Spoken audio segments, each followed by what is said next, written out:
my jego chai bai ma nge loi lo wei nyan mo ba do mo tao la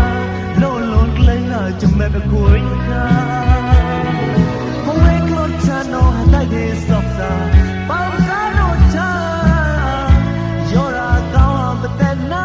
sa la ko ni ki le ti sai ko ma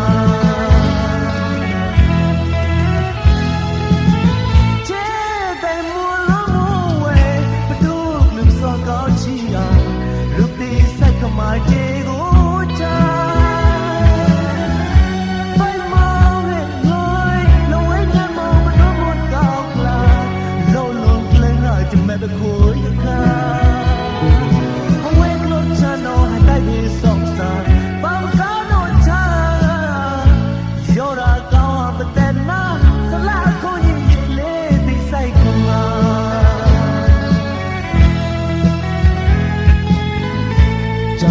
they could have won no more lonra he can cha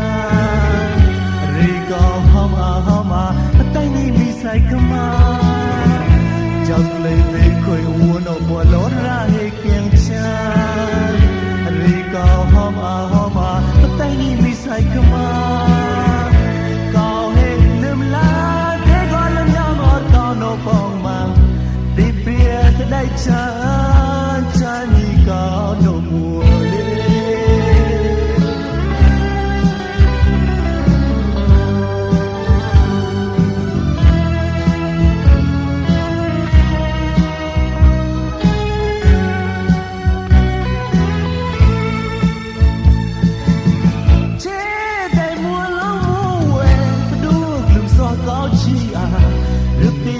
my jego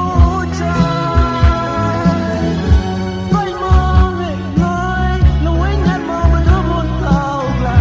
lo lon klai na chum me koi kha mo wei klot cha no dai ni sok sa pa ka no cha yo ra kaw la ba ta na sa la ko ni le ti sai ko ma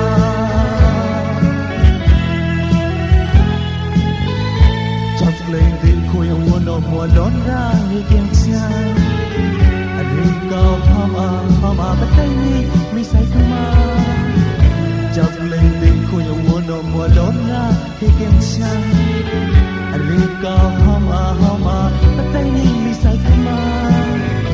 kaw he lim la de go lim yam or kaw no bo man ti priya sa dai cha ni kaw no more